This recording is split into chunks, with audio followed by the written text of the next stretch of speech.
You think you know small countries? Think again. There's a place on this earth that's so tiny, you could literally walk across the entire nation in 8 minutes. Yet this microscopic state controls the spiritual lives of 1.3 billion people worldwide and holds treasures worth billions. We're talking about Vatican City, all 0.17 square miles of it. That's smaller than most shopping malls. Yet it operates as a fully functioning country with its own postal system, railway station, and the most exclusive citizenship requirements on the planet. But here's where it gets really interesting.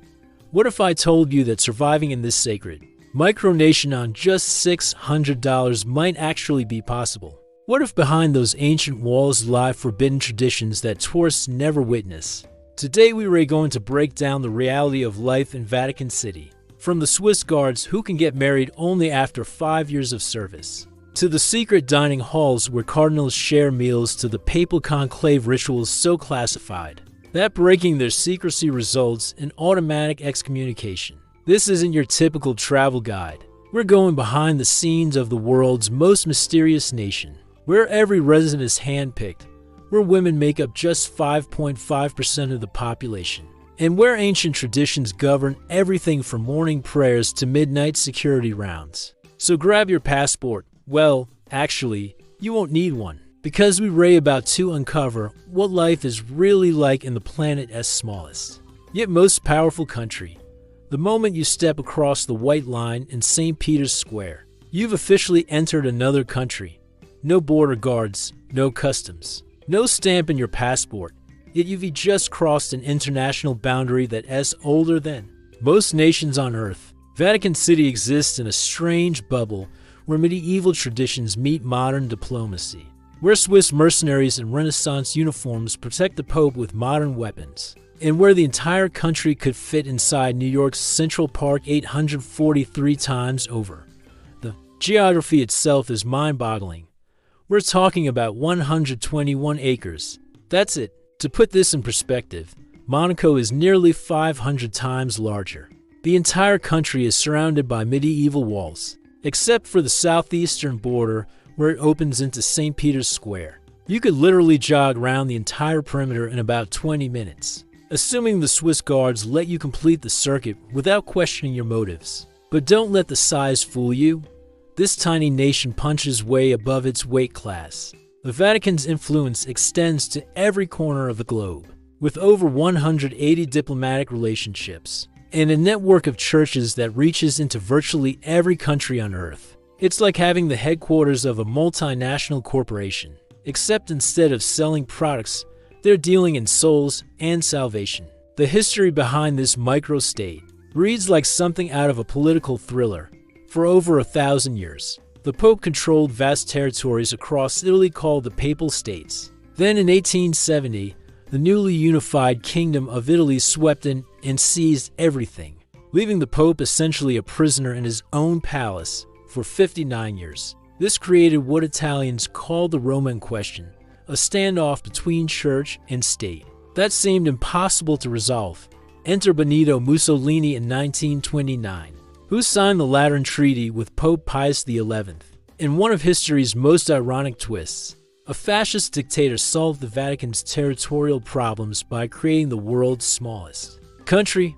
Mussolini needed the Church's support, and the Pope needed sovereignty.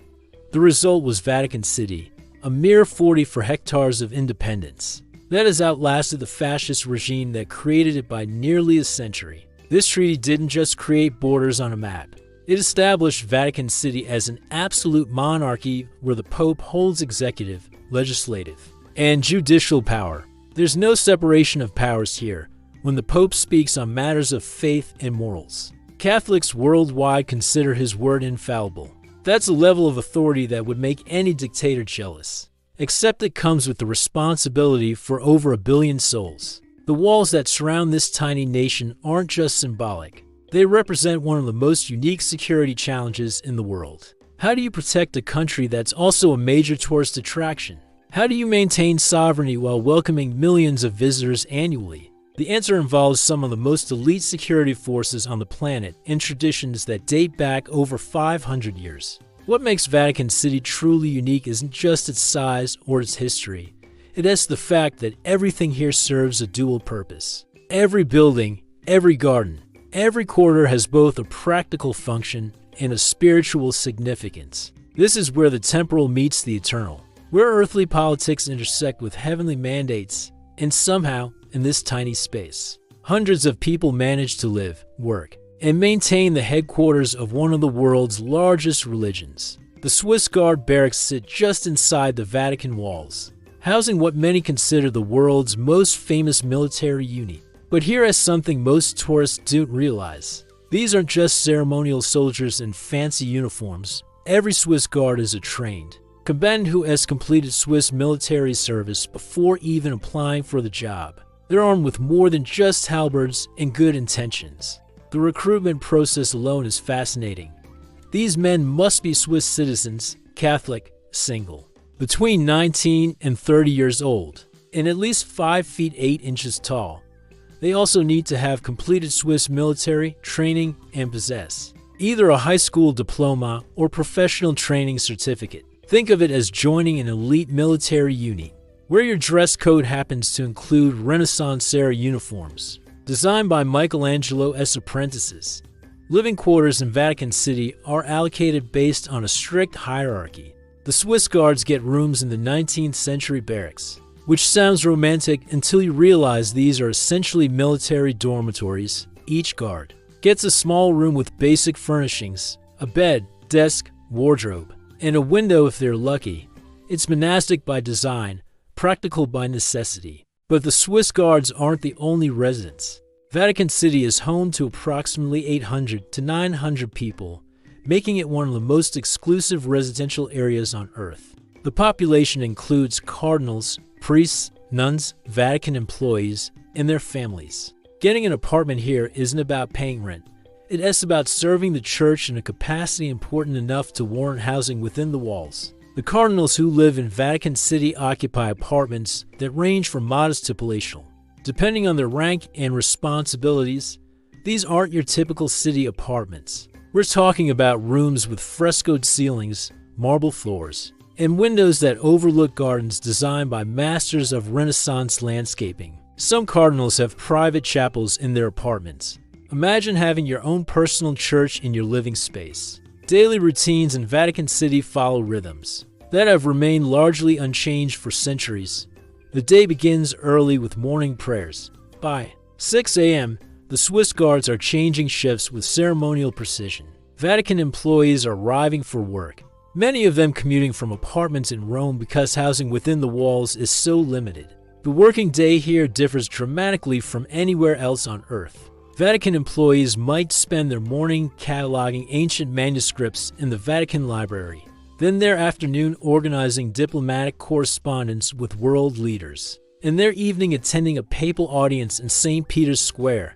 It is a job where you might translate medieval Latin documents before lunch and brief the Pope on international politics after dinner. For the Swiss Guards, daily life involves a rotation of ceremonial duties and security work. 6-hour shifts are standard, but during papal events or major celebrations, guards might work 12-hour days. They're responsible for protecting not just the Pope, but all Vatican residents and the priceless treasures housed within these walls. It's like being a bodyguard, museum security, and ceremonial guard all rolled into one job. Shopping for daily necessities requires leaving Vatican City.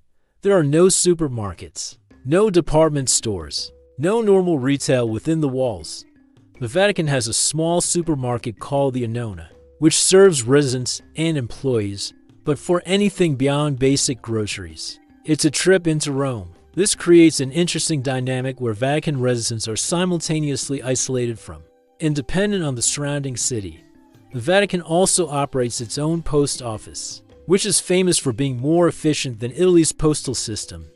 Vatican stamps are collector's items, and the Vatican postal workers take pride in their reputation for reliability. It is one of those quirky details that makes Vatican City feel like a real country despite its size. Healthcare within Vatican City is provided by a small but well-equipped medical facility. The Vatican Pharmacy is one of the busiest in Rome, serving not just residents, but Vatican employees who live outside the walls. For serious medical issues, residents are taken to Roman hospitals. But the Vatican maintains its own medical staff for routine care. Education within the walls is limited but prestigious. There's a small school for the children of Vatican employees, but most educational opportunities require venturing into Rome.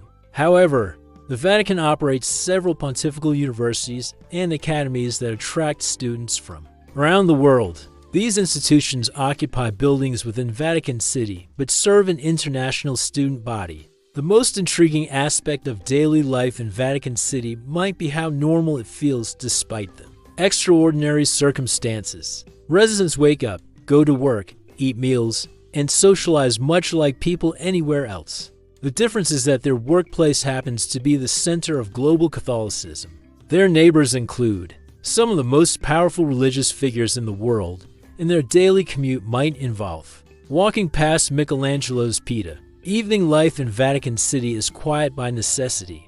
There are no bars, no nightclubs, no entertainment districts. Social life revolves around communal dinners, religious services, and cultural events. Some residents gather in small groups for conversation or games. Others spend their evenings in private prayer or study.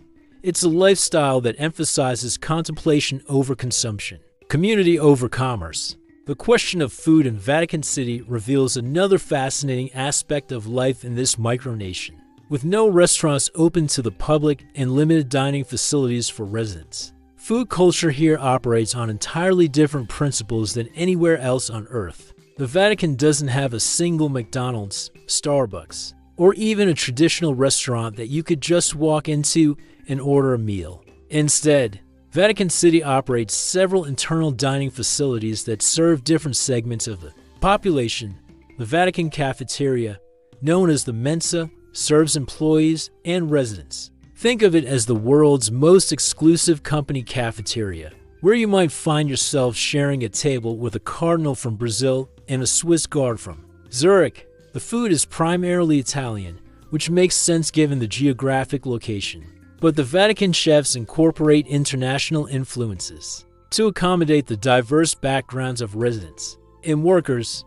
The daily bread, literally, comes from the Vatican's own bakery, which produces fresh loaves each morning. There's something beautifully symbolic about the world's spiritual center baking its own bread, especially given the central role of bread in Christian theology. The Vatican bakery doesn't just make bread for daily consumption. It also prepares the hosts used in masses throughout Vatican City and supplies communion wafers to churches in Rome.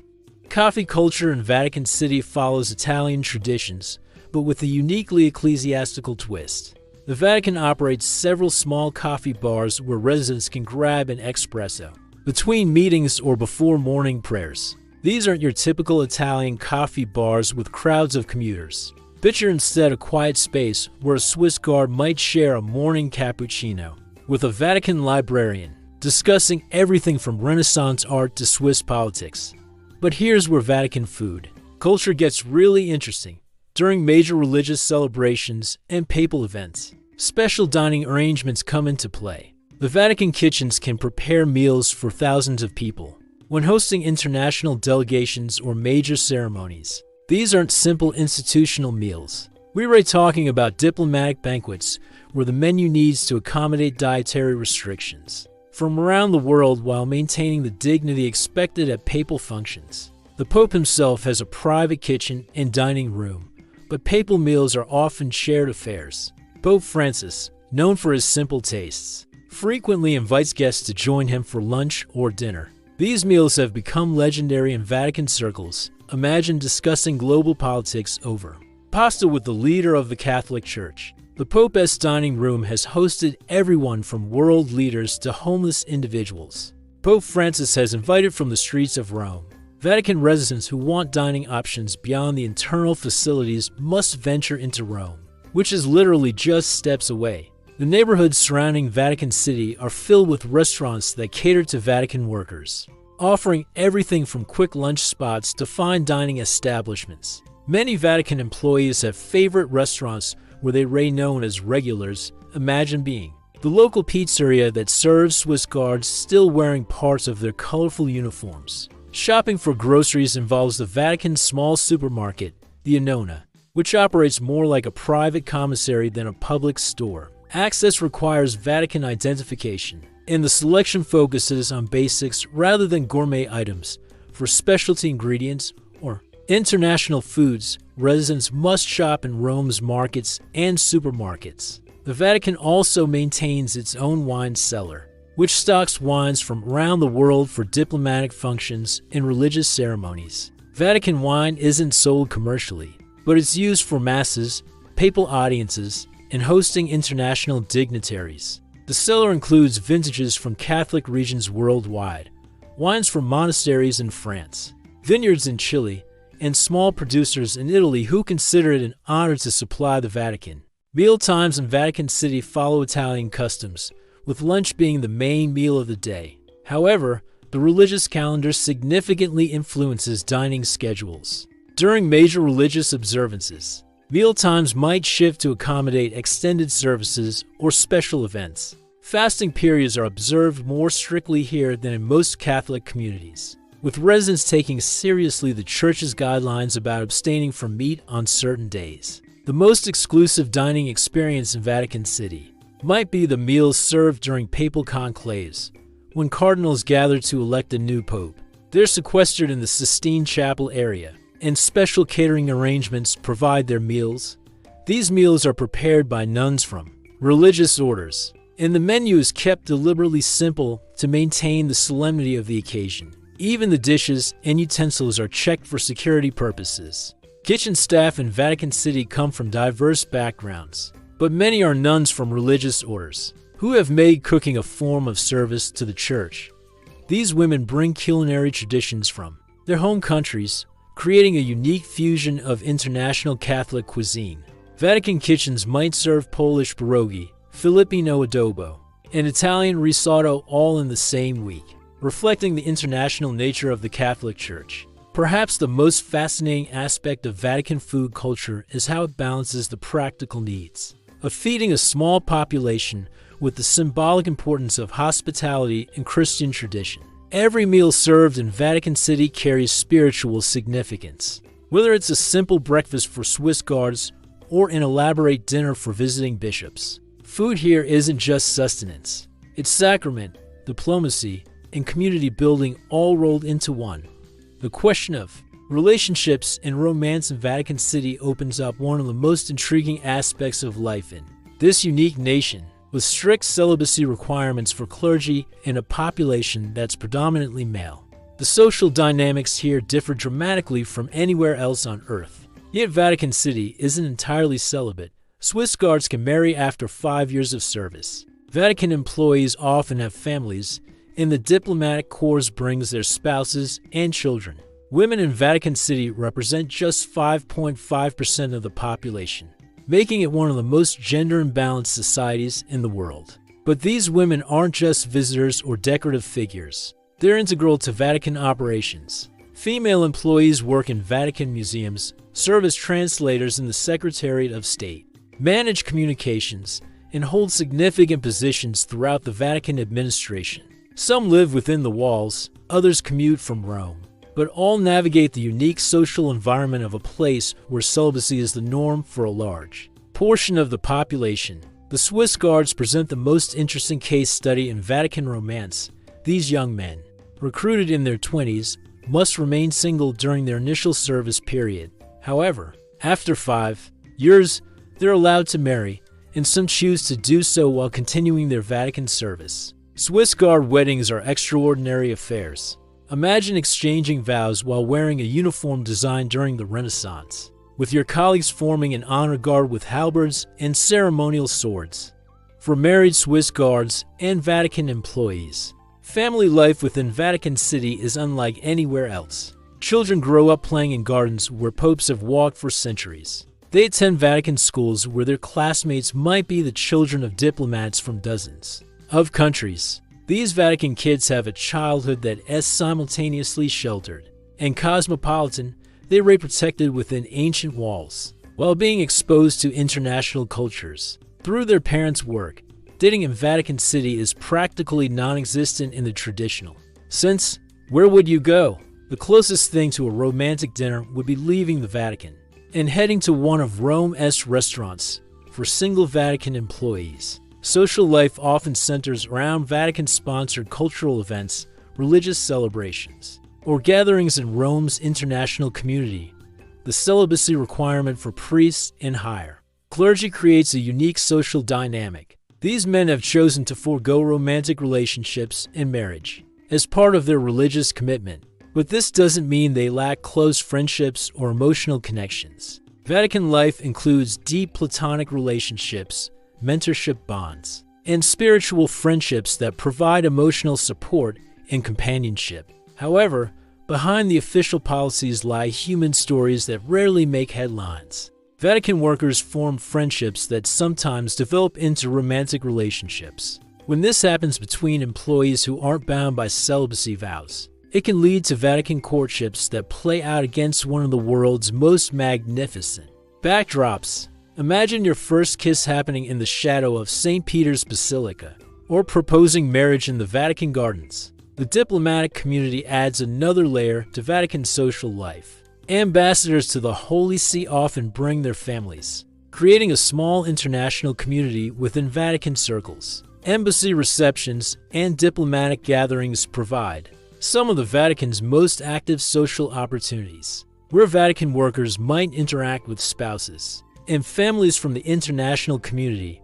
For Vatican employees who meet romantic partners outside the Vatican, the relationship faces unique challenges. How do you date someone when you live in a place that most people can only visit as tourists? How do you maintain a relationship when your work involves some of the world's most confidential religious and diplomatic matters? These practical challenges mean that Vatican romances often develop slowly and seriously. Marriage among Vatican employees creates interesting logistics. Wedding ceremonies can sometimes take place in Vatican City, with special permission and appropriate circumstances. Having your wedding mass in St. Peter's Basilica or one of the Vatican's smaller churches represents the ultimate Catholic wedding venue, but it's reserved for those with significant Vatican connections. The children of Vatican families grow up with a unique perspective on relationships and marriage. They see examples of celibate priests who have chosen spiritual devotion over romantic relationships,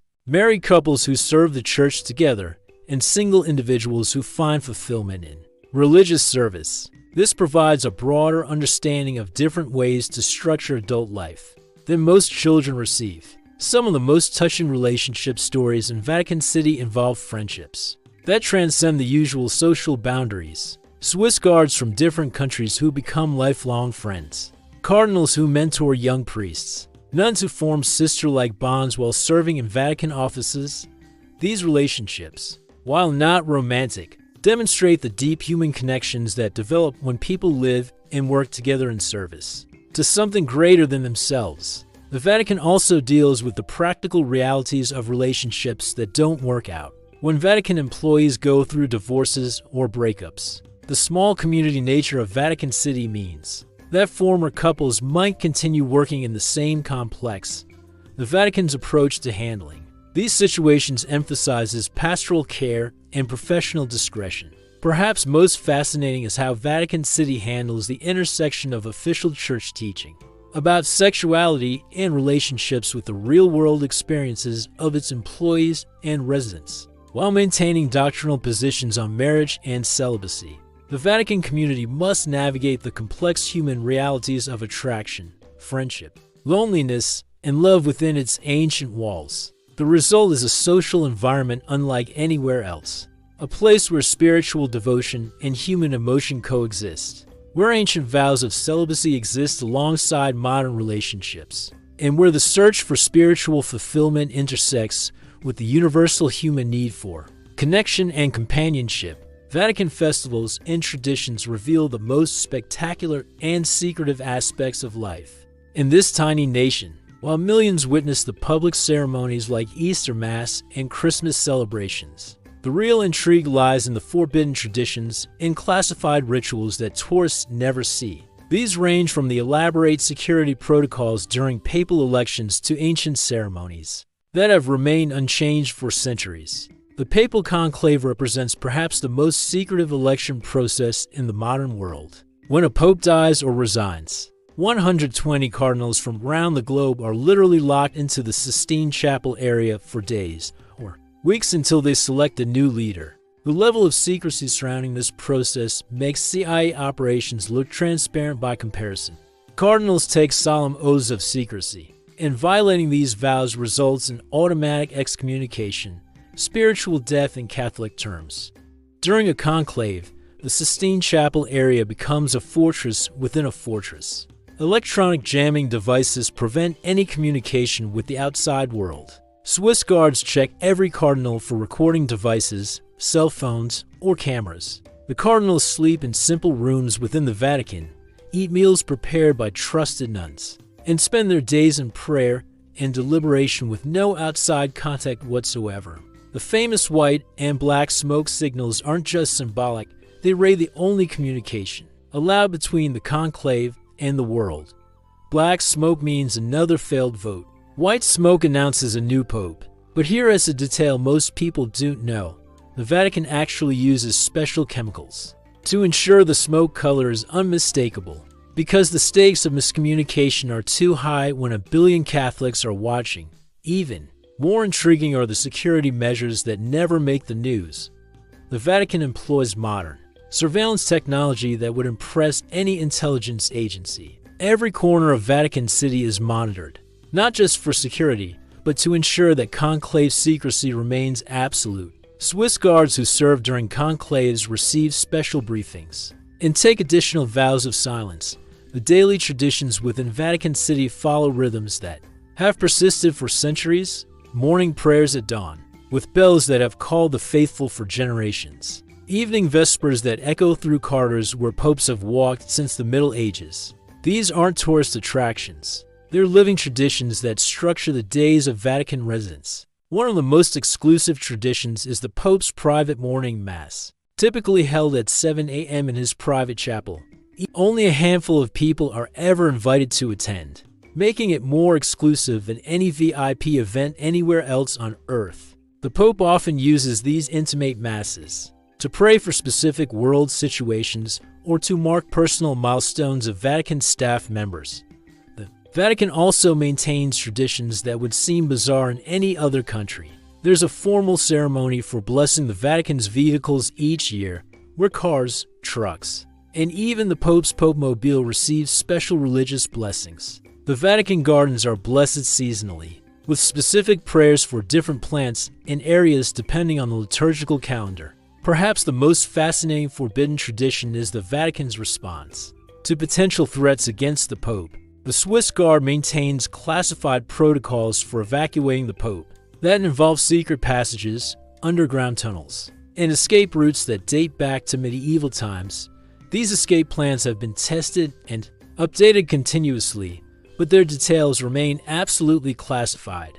The Vatican Secret Archives, recently renamed the Vatican Apostolic Archives, contain traditions around document access that are more restricted than most government-classified materials. Scholars who gain access must follow protocols that include special oaths, limited access times, and restrictions on what they can photograph or copy. Even cardinals don't have unlimited access to all Vatican documents. During Holy Week, Vatican City transforms with traditions that combine public spectacle and private devotion. The public sees the Pope washing feet on Holy Thursday and the Stations of the Cross at the Colosseum on Good Friday, but within Vatican walls, there are private ceremonies involving only Vatican residents, special meals, extended prayer services, and traditions that connect current Vatican life with centuries of papal history.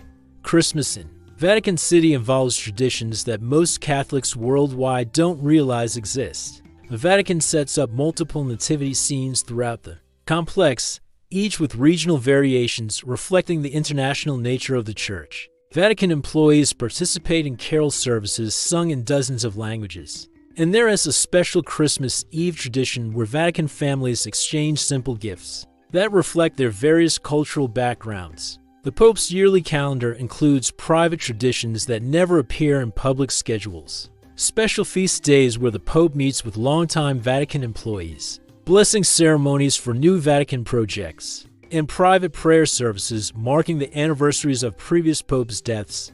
These intimate traditions maintain continuity between past and present papal administrations. Even the Vatican's approach to technology involves unique traditions. When new communication systems are installed, they receive formal blessings. The Vatican's computer servers are blessed annually, and there's a formal protocol for blessing any new digital initiatives. It's the only place on Earth where information technology and ancient religious ritual intersect so formally. The most restricted tradition might be the Pope's weekly meetings with heads of Vatican departments. These gatherings involve discussions about church governance, international relations, and internal Vatican matters that affect Catholics worldwide. The protocols around these meetings, who can attend, what can be discussed, how decisions are documented, represent one of the most confidential governmental processes in the world. Vatican City also maintains traditions around visiting dignitaries that combine diplomatic protocol with religious ceremony. When world leaders visit the Pope, there are specific traditions about gift exchange, prayer services, and private discussions that follow formats established centuries ago, but adapted for modern international relations. The annual traditions include some that Vatican residents experience, but outsiders never see. There's a special blessing for Vatican employees before they depart for vacation, ceremonies marking the anniversary of Swiss Guard service, and private celebrations when longtime Vatican workers reach significant milestones. These traditions create a sense of community and continuity that binds together the diverse international population within Vatican walls. Most intriguingly, the Vatican maintains traditions around potential emergency situations that combine medieval wisdom with modern security planning. There are blessed supplies stored in various Vatican locations, sacred objects that can be quickly relocated if necessary, and religious ceremonies that can be conducted even under extreme circumstances. These emergency traditions reflect centuries of experience dealing with political upheavals, wars, and threats to papal authority. Now let's address the elephant in the room, or should I say, the tourist in St. Peter's Square. Can you actually experience Vatican life on a $600 budget? The answer is more complex and interesting than you might expect. While living permanently in Vatican City is impossible for ordinary mortals, experiencing the Vatican lifestyle and getting behind-the-scenes access is surprisingly achievable. If you know how to work the system, first, let's destroy a common misconception. Vatican City doesn't charge admission fees just to enter. You can walk from Rome into St. Peter's Square completely free. You're literally entering another country without paying a cent. This immediately puts Vatican City ahead of many tourist destinations in terms of budget accessibility. The challenge comes when you want to go beyond the free areas and access the real Vatican experience. The Vatican Museums, where you'll find the Sistine Chapel and countless masterpieces, cost 17 euros for online bookings or 20 euros for walk-up tickets. But here's where budget travelers can get creative. The first Sunday of each month except during peak season, the Vatican Museums offer free admission. Yes, you read that correctly. Free access to one of the world's greatest art collections. The catch is that these free days are incredibly crowded, with lines that can stretch for hours. But if you're working with a $600 budget, your time is more flexible than your money. For accommodation, forget about staying within Vatican walls. That's reserved for Vatican employees and high-ranking church officials. But Rome offers budget options that put you within walking distance of Vatican City. Hostels near the Vatican start around 25 euros to 30 per night. Budget hotels range from 60 euros to 80 per night. If you're staying for a week to really absorb the Vatican experience, you're looking at roughly 175 euros to 210 for hostel accommodation or 420 euros to 560 for budget hotel stays. Here's where the $600 budget strategy gets interesting. Instead of trying to live like a tourist, you can live more like a Vatican employee. Many Vatican workers eat lunch at small trattorias in the Borgo neighborhood, just outside Vatican walls. These restaurants offer workers menu operaio for 8 euros to 12, including a first course, second course, side dish, and wine. It's hearty, authentic Italian food at prices that Vatican employees can afford on their salaries. Food shopping like a local means hitting the markets early in the morning. The Trionfale Market, about a 15-minute walk from Vatican City, offers fresh produce, meats, and Italian specialties at local prices. You can prepare simple meals for roughly €5 to $8 per day if you shop smart, and cook basic Italian dishes. Many budget accommodations include kitchen access, making this strategy viable. Transportation costs in Rome are minimal if you're staying near the Vatican. A weekly public transport pass costs €24, giving you unlimited access to buses and metros throughout Rome. But honestly, if you're focusing on Vatican City and the surrounding neighborhoods, you can walk to most destinations. Vatican workers often walk from their apartments in nearby neighborhoods, and you can follow their routes. The real budget hack involves accessing Vatican events and experiences that are free but exclusive. Papal audiences in St. Peter's Square are free, but you need tickets, also free, distributed on specific days. Sunday Angelus prayers with the Pope are completely free and happen every Sunday. At noon when the Pope is in residence, these aren't tourist attractions, they're real Vatican life that you can experience without spending money. Vatican City offers free tours of the gardens, but with very limited availability and advanced booking requirements. However, there are free walking tours of the Vatican area, conducted by local organizations, and these often include insights about Vatican life that standard tourist tours miss. Some are conducted by former Vatican employees or local historians who provide insider perspectives. Library access represents another budget-friendly way to experience Vatican culture. The Vatican Library isn't open to casual visitors, but Rome has several libraries specializing in Vatican history and Catholic theology where you can spend entire days learning about Vatican life and traditions. The Biblioteca Angelica, near the Vatican, offers free access to researchers and serious students. Church services throughout Rome provide authentic Catholic experiences that reflect Vatican spiritual life. Many churches near the Vatican conduct masses with the same traditions and reverence found within Vatican walls. Some services are even conducted by priests who work in Vatican City, giving you genuine Vatican spiritual experiences for free. The Vatican's approach to budget accessibility extends to their media offerings. Vatican radio broadcasts in dozens of languages, providing daily insights into Vatican life and papal activities. Vatican News offers extensive online content about Vatican events, traditions, and daily life. These resources let you follow Vatican life in real time without spending money on guided tours or exclusive access. Street food near Vatican City offers another budget strategy. The key to a successful $600 Vatican experience is thinking like a Vatican employee. Rather than a tourist, Vatican workers live modestly, eat simply, walk frequently, and find free or low-cost entertainment.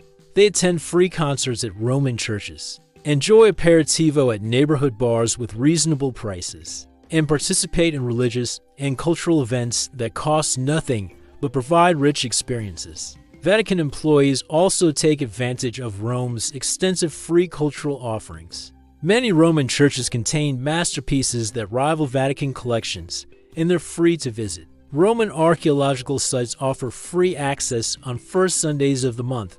Parks throughout Rome provide beautiful settings for picnics and relaxation without any cost. The most valuable budget insight might be understanding Vatican City's rhythm and timing.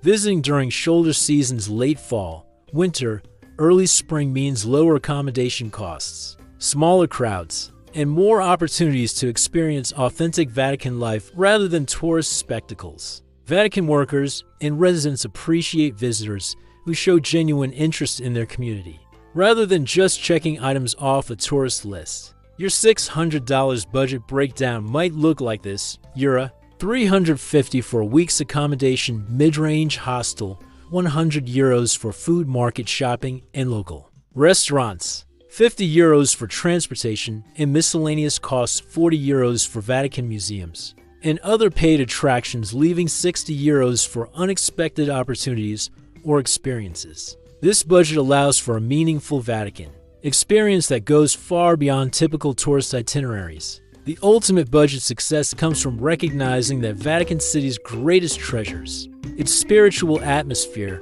architectural beauty, and community life, don't require expensive access fees. The most profound Vatican experiences often happen in quiet moments. Early morning light streaming through St. Peter's Square, evening prayers echoing through ancient corridors, or conversations with Vatican workers who share insights about their extraordinary daily lives. Transportation in and around Vatican City presents one of the most unique logistical situations of any nation on Earth. We're talking about a country so small that its entire transportation infrastructure consists of walking paths, a single railway station with the world's shortest national railway system, and a helipad that sees more action than most international airports, despite being roughly the size of a tennis court. The Vatican Railway Station holds the distinction of being the shortest national railway system in the world at just 980 feet of track.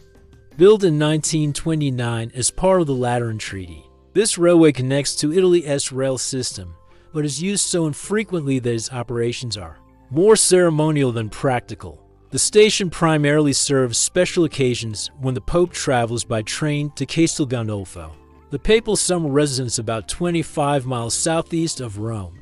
When the Pope does use the railway, it becomes one of the most exclusive train rides on Earth. The papal train includes security cars, a private car for the Pope, and accommodations for Vatican staff and security personnel. Swiss guards provide security for these rare journeys, and the entire route receives special protection from both Vatican and Italian authorities. It's essentially a moving piece of Vatican territory protected by two nation security forces. The Vatican helipad, located in the Vatican Gardens, sees much more regular use than the railway station. Papal helicopters transport the Pope to and from Rome's airports for international trips, to Castel Gandolfo during summer months, and occasionally for special events throughout Italy. The helipad is so small that landing requires exceptional pilot skill. There is virtually no margin for error when you're setting down a helicopter in a space surrounded by Renaissance gardens and priceless architecture. Vatican vehicles present another transportation curiosity. The Vatican maintains a small fleet of cars, including the famous Popemobile, various sedans for Vatican officials, and service vehicles for maintenance and security. These vehicles bear Vatican license plates and diplomatic immunity, but they must navigate the narrow streets of Rome like any other cars. Vatican drivers need both diplomatic credentials and exceptional city driving skills. The Popemobile deserves special mention as perhaps the world's most recognizable vehicle. Actually, there are several Popemobiles designed for different purposes: armored versions for security concerns, open versions for pleasant weather, and specialized vehicles for different types of papal events. When the Pope travels through St. Peter's Square or into Rome, the Popemobile moves at walking speed, allowing the Pope to greet crowds while Swiss guards and Vatican security maintain protection. For Vatican residents and employees, daily transportation typically means walking. The entire country can be crossed on foot in about 8 minutes, making cars unnecessary for internal transportation. Vatican employees who live within the walls walk to their offices, to meals, and to religious services. It is possibly the only capital city in the world where the head of state and government officials commute entirely on foot. Vatican employees who live in Rome face unique commuting challenges. Many walk to work, joining streams of tourists heading towards St. Peter's Square each morning. Others use Roman public transportation, but their commute ends at one of the most famous destinations on Earth. Imagine explaining to fellow bus passengers that you're not a tourist. You actually work in Vatican City. The Vatican operates a small internal transportation system that most visitors never see. Golf carts and small electric vehicles transport elderly Vatican residents, heavy equipment, and supplies throughout the Vatican complex. These vehicles use pathways through the Vatican Gardens and service roads that aren't accessible to the public. It's like a miniature city transportation system designed for a population of 800 people. Parking in Vatican City is extremely limited and restricted to essential vehicles. The few parking spaces within Vatican walls are reserved for high-ranking officials, essential service vehicles, and diplomatic cars. Most Vatican employees who own cars must park in Rome and walk across the border to their workplace. This creates the amusing situation where Vatican citizens often park in a foreign country to get to work in their own nation. The Swiss Guard transportation includes both traditional and modern elements. Guards walk to most posts within Vatican City, but they also have access to Vatican vehicles for security operations and emergency responses during major papal events. Swiss Guards use coordinated transportation to position themselves throughout Vatican City and sometimes into Rome for extended security perimeters. Delivery and service transportation requires special coordination.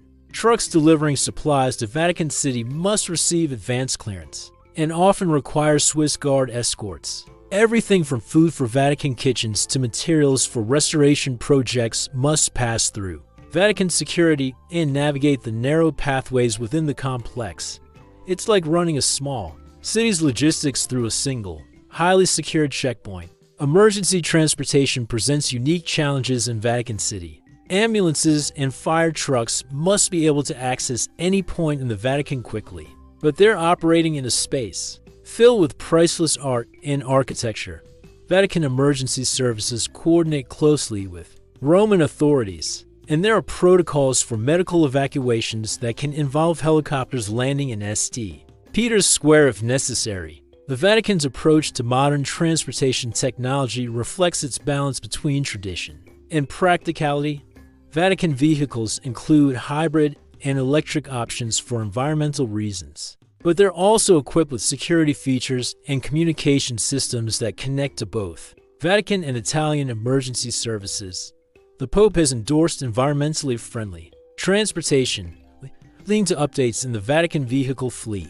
International travel for Vatican officials involves transportation coordination that rivals any diplomatic operation when the Pope travels internationally. The logistics include multiple aircraft, ground transportation in destination countries, and security coordination with multiple nations. Vatican advance teams work with local authorities to plan every aspect of papal transportation, from airport arrivals to motorcade routes. The most fascinating aspect of Vatican transportation might be how it connects this tiny nation to the rest of the world. Despite having minimal internal transportation infrastructure, Vatican City maintains connections to global transportation networks through its relationships with Italy and international diplomatic arrangements. Vatican officials can travel anywhere in the world, but they might start their journey by walking across St. Peter's Square to catch a taxi in Rome. For visitors, understanding Vatican transportation means recognizing that this nation operates on a pedestrian scale. The best way to experience Vatican City is on foot, moving slowly enough to appreciate the architecture, artwork, and atmosphere. Vatican transportation isn't about getting from point A to point B quickly. It is about moving through one of history's most sacred spaces with appropriate reverence and awareness. The transportation experience in Vatican City ultimately reflects the nation's priorities: spiritual contemplation over speed, security over convenience, and tradition over efficiency. In a world obsessed with faster transportation, Vatican City operates at walking speed, reminding visitors and residents alike that some destinations are worth approaching slowly and thoughtfully. Vatican City's attractions and hidden corners reveal layers of history, art, and mystery that most visitors never experience. While millions tour the Vatican museums and St. Peter's Basilica annually, the real treasures lie in restricted areas, secret passages, and corners of Vatican City that require special access, or simply knowing where to look. These hidden spaces tell the story of how a tiny nation houses some of humanity's greatest achievements while maintaining secrets that have endured for centuries. St. Peter's Basilica represents the most accessible Vatican attraction, yet even here, most visitors miss the most fascinating details. The Basilica sits atop layers of history dating back to Constantine's original church in the 4th century, and beneath that, to St. Peter's tomb and a Roman cemetery. The Scavi excavations below the Basilica reveal an underground world, where early Christians buried their dead and where archaeologists believe they found St. Peter's actual grave. Access to the scavi requires months of advanced planning and special Vatican permission. Only a few hundred people per year can visit these excavations, making them more exclusive than any VIP experience at any other attraction worldwide. The tour takes visitors through Roman streets that haven't seen daylight for over 1,500 years, past tombs with intact frescoes and inscriptions that provide direct links to early Christianity. The Vatican museums contain over 50 galleries, but most tourists follow prescribed routes that show only a fraction of the collections. The Vatican Secret Archives, recently renamed the Vatican Apostolic Archives, contain documents dating back over 1,000 years, including correspondence with world leaders, records of papal decisions, and historical documents that have shaped Western civilization.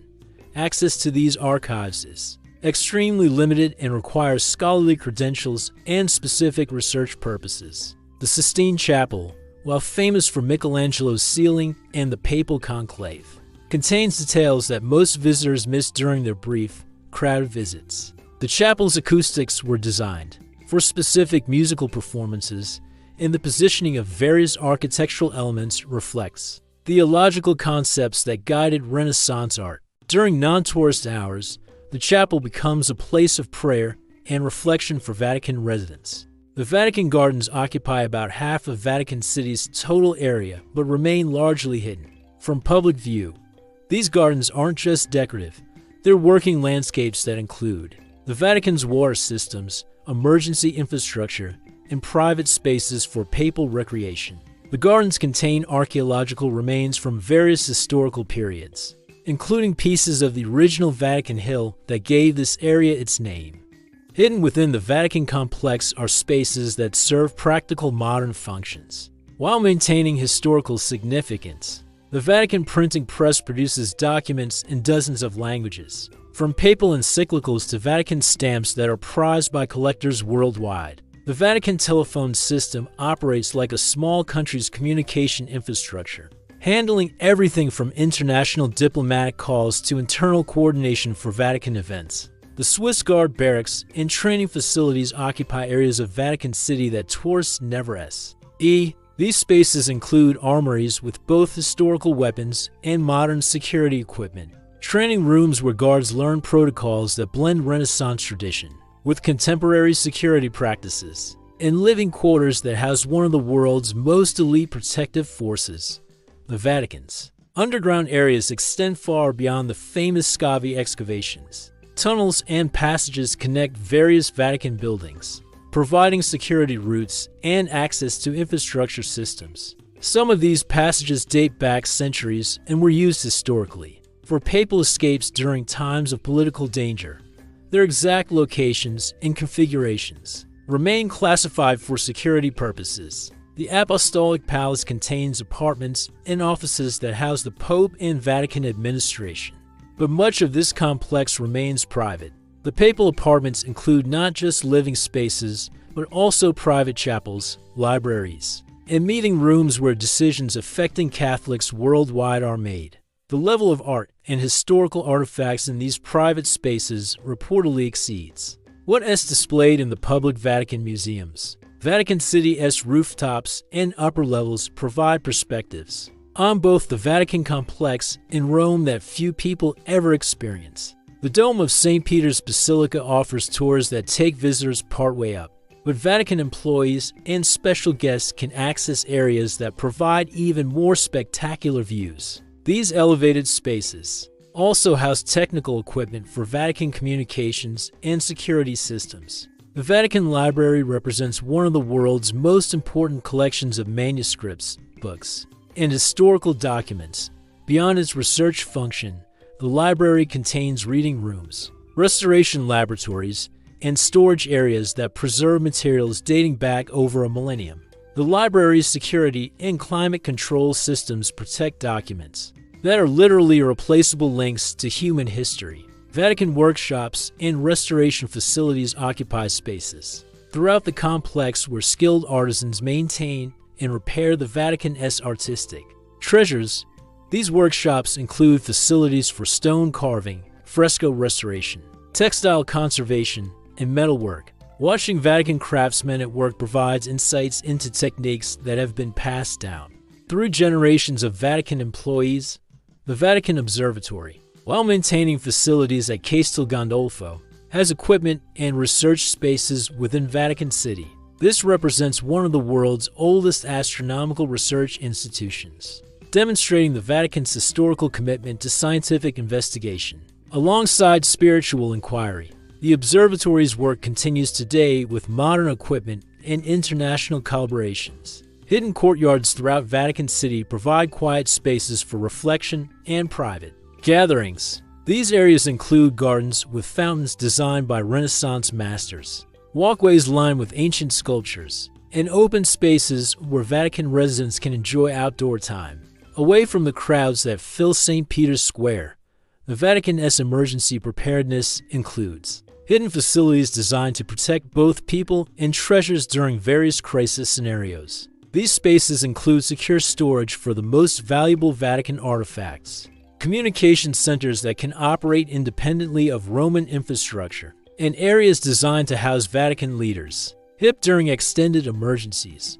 Perhaps the most intriguing hidden aspect of Vatican City is how normal daily life continues in spaces adjacent to world-famous tourist attractions. Vatican employees have offices overlooking courtyards where tourists never venture, residential areas where Vatican families live quiet lives, and workspaces where the business of running the Catholic Church happens away from public attention. The interplay between public and private spaces in Vatican City creates a unique environment where world-famous attractions coexist with hidden corners that maintain the mystery and reverence that have characterized this place for centuries. These hidden spaces remind visitors that Vatican City is not just a museum or tourist destination.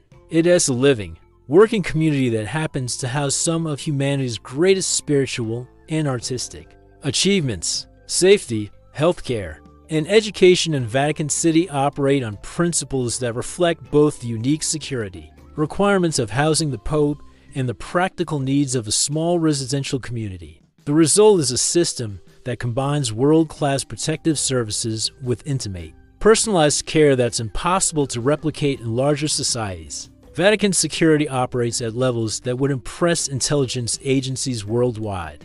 Yet it maintains an atmosphere of openness that welcomes millions of visitors annually. The Swiss Guard represents the visible face of Vatican security, but they're supported by Vatican Gendarmerie, plainclothes security officers, in coordination with Italian law enforcement that creates multiple layers of protection.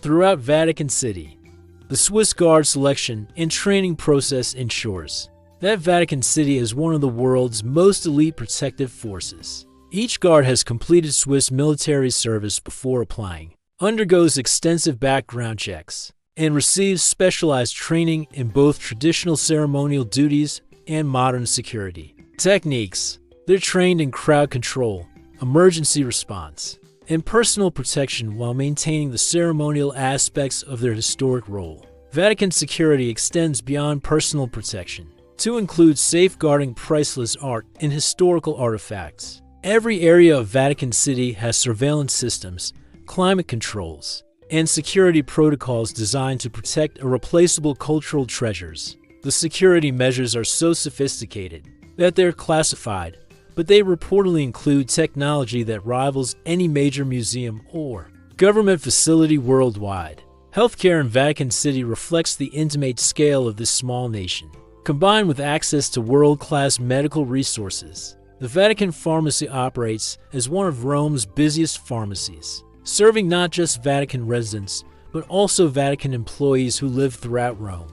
The pharmacy stocks medications from around the world and can obtain specialized treatments that reflect the international nature of Vatican City's population. The Vatican maintains a small medical facility within its walls, staffed by physicians who provide routine health care for residents and employees. For serious medical issues, Vatican residents have access to Rome's excellent healthcare system, with Vatican insurance and coordination ensuring seamless care. The Pope's personal physicians are among Italy's leading medical specialists, reflecting the Vatican's access to top-tier healthcare resources. Emergency medical protocols in Vatican City involve coordination between Vatican medical staff Swiss Guard security, and Roman emergency services. Ambulances can access most areas of Vatican City, and there are protocols for helicopter medical evacuations from St. Peter's Square if necessary. The response times for medical emergencies in Vatican City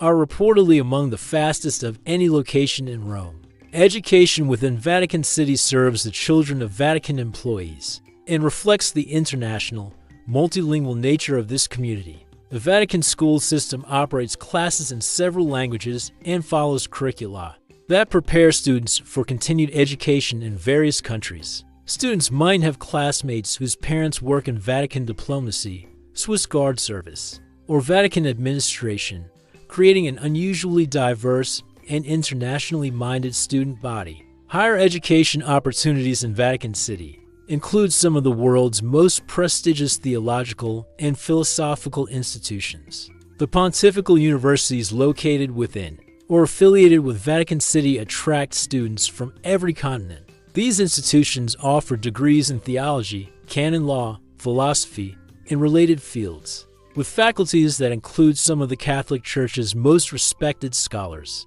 The Vatican Library and archives provide educational resources that are unmatched anywhere in the world for certain. Fields of study. Scholars who gain access to Vatican collections can conduct research using original documents from throughout Christian history. The educational opportunities extend to Vatican employees, who often have access to lectures, conferences, and educational programs that reflect their workplace's intellectual richness. Safety protocols in Vatican City address both the general security concerns of any small community and the unique challenges of protecting high-profile religious leaders in a very public setting. Vatican residents receive briefings on security procedures, emergency protocols, and coordination with various protective services. Children growing up in Vatican City learn safety procedures that are more sophisticated than those taught in most communities worldwide. The Vatican's approach to cybersecurity reflects modern educational and safety needs. Vatican employees receive training on digital security, communication protocols, and information protection that reflects their access to sensitive religious and diplomatic information. The Vatican's IT security systems protect everything from papal communications to historical archives from digital threats. Healthcare for Vatican employees extends beyond basic medical care to include mental health and pastoral care services. Living and working in Vatican City can involve unique stresses, from the intensity of serving the Catholic Church to the challenges of living in such a small, high-profile community. Vatican healthcare includes counseling services and pastoral care that address these specific challenges. The Vatican's emergency preparedness includes education and training for residents and employees on various crisis scenarios. These preparations cover everything from natural disasters to security threats, with protocols that ensure the safety of both Vatican residents and the preservation of irreplaceable Vatican treasures. The training reflects both modern emergency management principles and lessons learned from centuries of Vatican history. Educational opportunities for Vatican employees include language training that reflects the international nature of their work. Vatican staff often need to communicate in multiple languages, and the Vatican provides language education that helps employees serve the global Catholic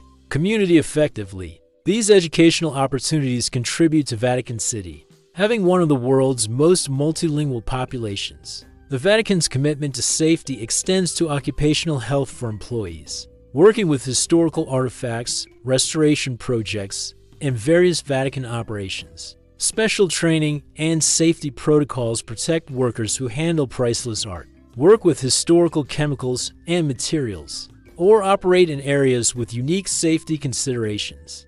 Perhaps most remarkably, safety and healthcare in Vatican City maintain a personal, community-oriented approach despite the high-security environment. Vatican medical staff often know their patients. Personally, security officers develop relationships with residents they protect, and educational programs reflect the specific needs and interests of Vatican families. This creates a level of personalized care and attention that's increasingly rare in modern societies. The integration of safety, healthcare, and education in Vatican City demonstrates how a small community can provide world-class services. while maintaining the intimacy and personal attention that comes with genuine community life. Vatican residents enjoy security services that rival any government protection, healthcare access that combines local attention with world-class resources, and educational opportunities that reflect both the intellectual traditions of the Catholic Church and the practical needs of raising families in this unique environment. Visa rules and practical information for Vatican City reveal one of the most unique citizenship and immigration situations in the modern world. Unlike any other nation, Vatican City doesn't offer traditional paths to residency or citizenship. Instead, Vatican nationality is typically temporary and tied directly to specific roles within the Catholic Church or Vatican administration. Understanding these rules provides insight into how the world's smallest nation manages its population and maintains its distinct identity. Vatican citizenship operates on principles completely different from any other country. There are no birthright citizenship provisions. Being born in Vatican City doesn't automatically grant Vatican nationality. Instead, Vatican citizenship is usually temporary and functional, granted to individuals who serve the Holy See in capacities that require Vatican residency. When their service ends, Vatican citizens typically revert to their original nationality. Currently, Vatican City has approximately 800 citizens, making it the least populous sovereign nation in the world. The majority of Vatican citizens fall into several categories: cardinals residing in Vatican City, members of the Swiss Guard during their service, certain Vatican employees who live within the walls, and family members of those in the above categories.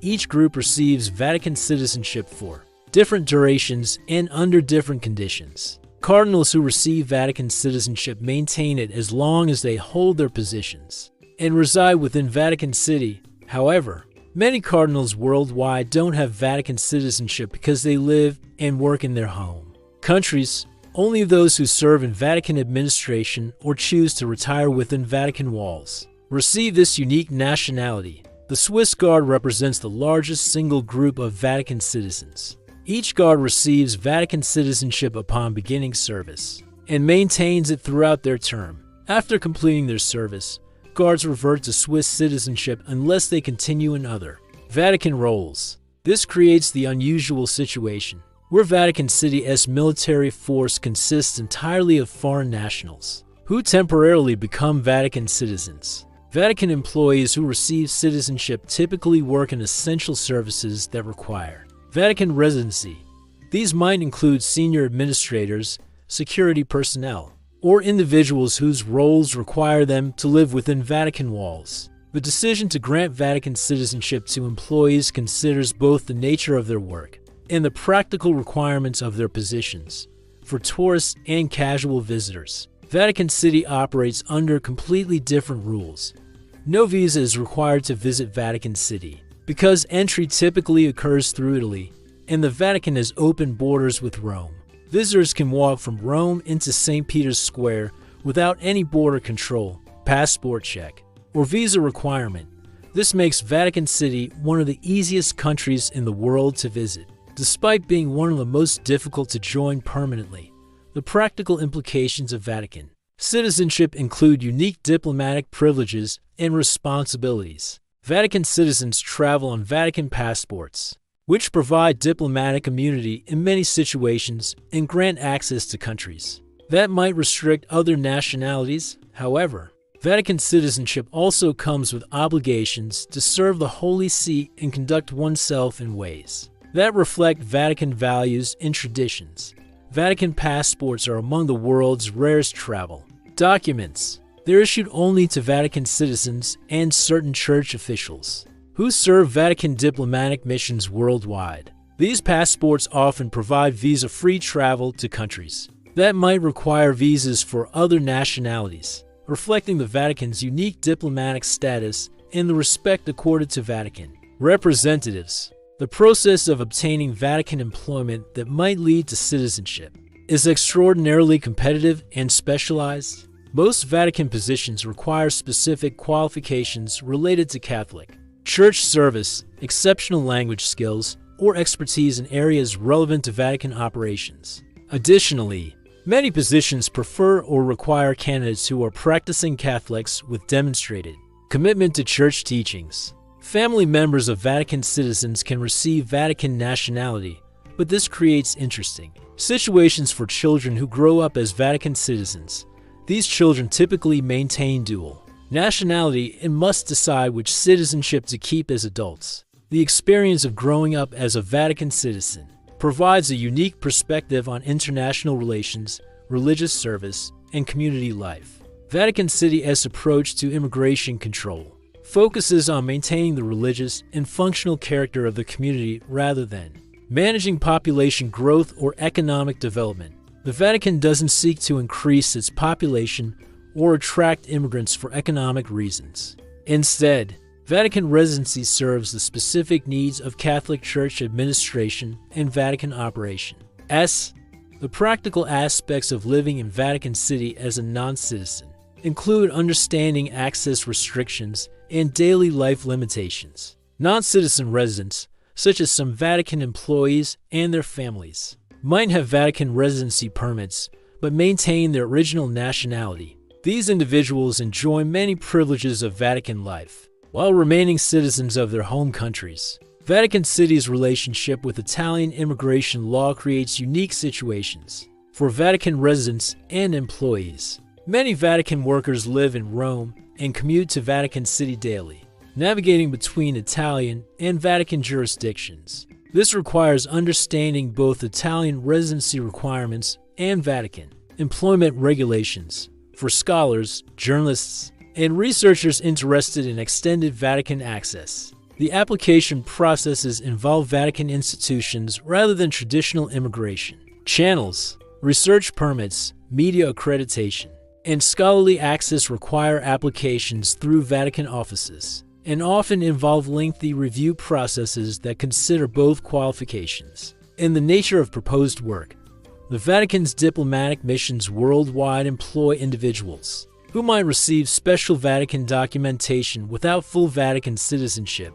These diplomatic employees serve Vatican interests internationally while often maintaining their original nationalities. Their status reflects the complex intersection of religious service, international diplomacy, and Vatican administrative needs. Understanding Vatican visa and citizenship rules ultimately reveals how this tiny nation prioritizes spiritual mission over territorial expansion, religious service over economic immigration, and community cohesion over population growth. Vatican City remains one of the few countries where citizenship is primarily about service rather than residence, creating a unique model of national identity based on shared purpose rather than shared geography. For practical visitors, the key insight is that Vatican City welcomes exploration and spiritual engagement while maintaining strict controls over permanent residency. This balance allows millions of people to experience Vatican life while preserving the intimate, service-oriented community that makes Vatican City unique among world nations. As we reach the end of our exploration through Vatican City, we've uncovered a nation that defies every conventional understanding of how countries operate. This isn't just the world's smallest country by land area.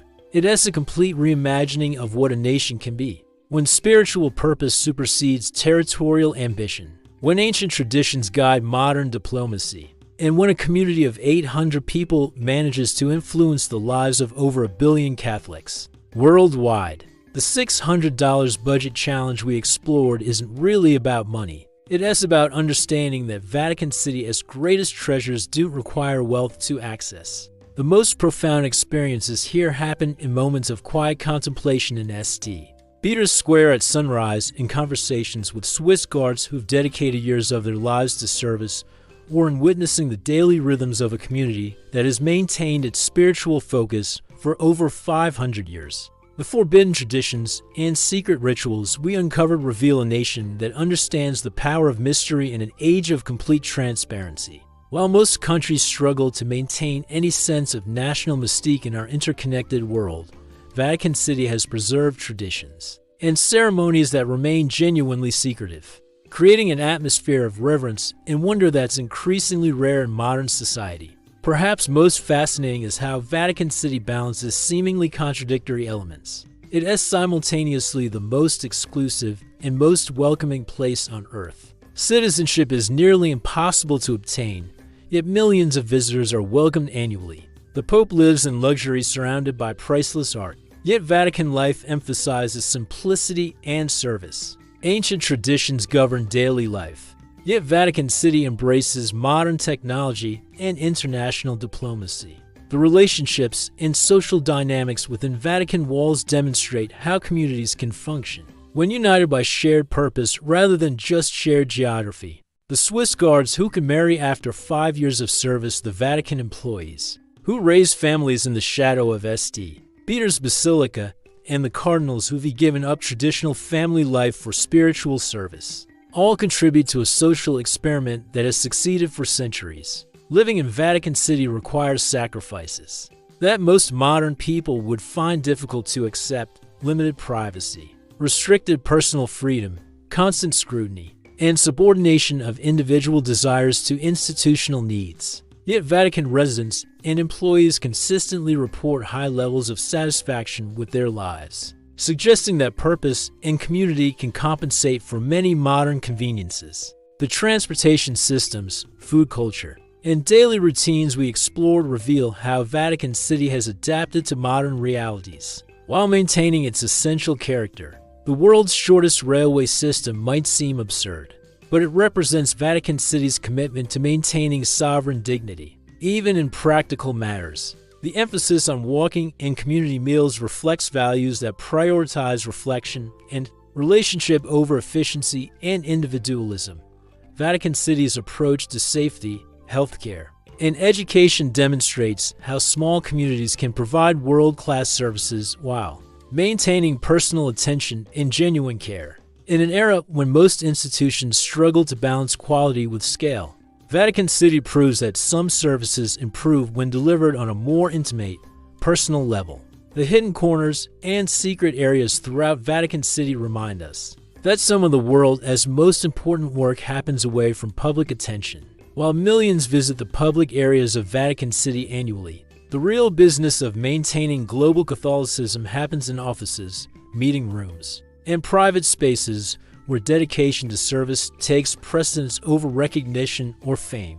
Perhaps the most important lesson from Vatican City is how it demonstrates that alternative approaches to governance, community, and national identity remain possible in the modern world. While most countries compete for population growth, economic development, and territorial expansion, Vatican City has thrived by prioritizing spiritual mission, service excellence, and community cohesion. The visa and citizenship rules that make Vatican nationality nearly impossible to obtain actually protect what makes Vatican City special. By maintaining strict controls over who can live within its walls, Vatican City preserves the sense of purpose and community that would be impossible to maintain with open immigration or citizenship policies. Looking toward the future, Vatican City faces challenges that will test its ability to maintain traditions while adapting to changing global circumstances. How will Vatican City balance increasing security threats with its tradition of welcoming visitors?